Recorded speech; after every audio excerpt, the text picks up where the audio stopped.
All right, welcome to your last lesson of this unit. It's going to be a short one. I just wanted to get a little bit more practice with modeling linear functions. I will probably put up a review video at some point, but this is the last actual new material. So remember the things that we talked about in the last lesson? There's two things you need to write in an equation. You have slope, which is referred to as rate of change. Or if you see the word per or each, that's going to remind you that it's slope. The other thing you need to write in an equation is your y-intercept, and that's your starting amount. And then again, think of y equals mx plus b. We'll probably just change out the lettering. And the other thing to remember, if you have 2 points, you can always use your stat button. All right, so a warehouse is keeping track of its inventory of cardboard boxes. That just means that they're keeping track of how many they have. At the beginning of the month, they had a supply of 1,275 boxes. So one thing I want to point out, the beginning of the month, they had 1,275. So there's your y-intercept. They use boxes at a rate, there's that word rate, of 75. There's that word per. There's your slope. Notice it's per day. Sometimes they like to throw like weeks or something at you. Write an equation for the number of boxes left n as a function of the number of days d. All right, so first of all, let's think about y equals mx plus b. We'll start with that. So it's y equals, our slope is 75 per day, so 75x plus my y-intercept, your starting amount, 1275. Now the problem is, let's think about this for a second. At the beginning of the month, they had 1275.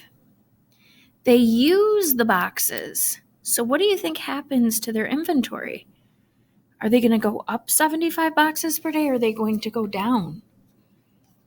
They're going to go down. So it's actually a negative slope. So watch out for that. So now let's change out our lettering. So the number of boxes left, n, equals negative 75 times the number of days. In this case, they're using d, plus your initial amount. There's your equation. Another way to look at it, we can write it a different way. Start with your starting amount. So there was 1,275 boxes, and they went down at a rate of 75 per day. This is the same, but if you switch it and put it in slope-intercept form, the negative 75d will go first, and then your positive y-intercept. All right. Let's take a look at one that's written already. The cost C in dollars of running a particular factory that produces W wallets can be modeled by the linear function. So again, here's your slope. Here's your starting amount, your y-intercept. All right, interpret C of 100 equals 2,300. That means, and they like to do this on the Regents at least once, use words from the problem. So let's compare it to this. W is in parentheses, 100 is in parentheses. W stands for wallets. So 100 wallets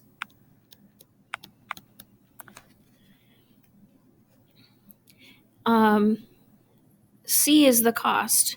So the cost of 100 wallets is 2,300. So 100 wallets cost $2,300 to produce, or something along those lines. You want to make sure to have the cost and the wallets mentioned in there.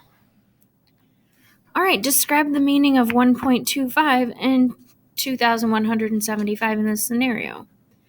Don't just say slope and y-intercept. It's 125 per wallet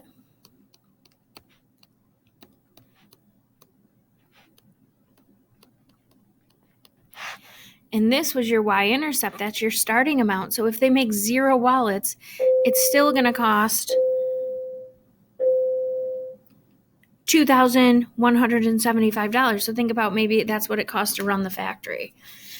So it would cost $2,175 initially. Maybe just to run the factory. And that's just a guess. Please come to the main office. All right, so again, just explain what they mean using words from the problem. The 125 was attached to the wallet, so it's 125 per wallet on top of the initial amount that it would cost. All right. Last question. A water tank is being filled by pumps at a constant rate. The volume of the water in the tank, V, in gallons is given by the equation V of t equals 65t plus 280. Again, slope, y-intercept, where t is the time in minutes. That's important. At what rate, remember rate is another word for slope, in gallons per minute, which is what's happening here, is the water being pumped into the tank? Well, that's your slope.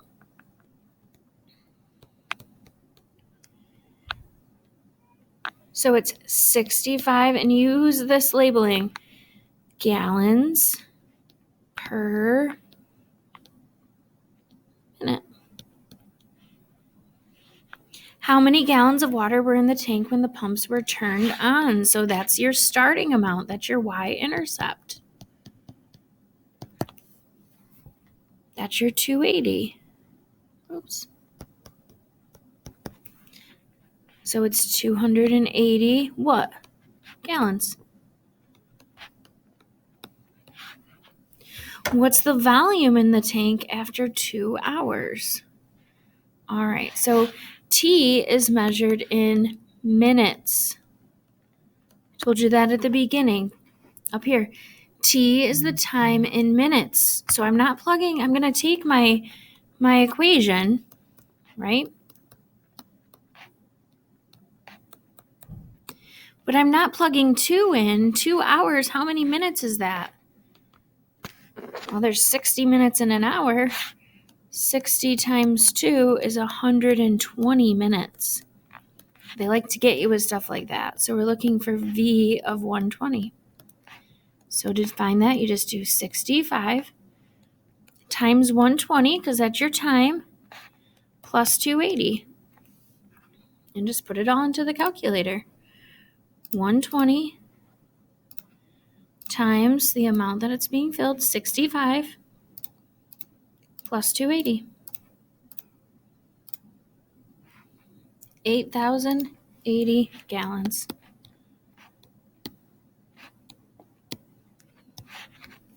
And that's it.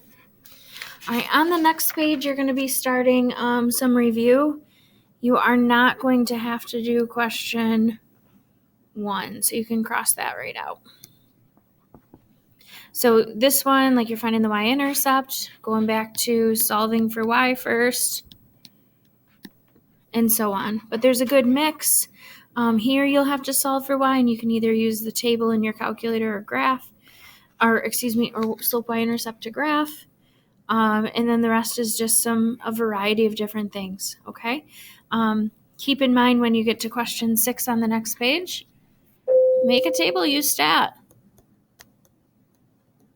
instead of going through all the steps. That's what I would do.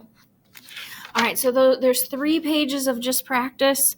It looks like a lot more just because there's so much. The word problems take up space and the graphs take up space, but give those a try. You've completed this unit, so now it's time to just review and take the test. All right, if you have questions, just let me know. Have a great day.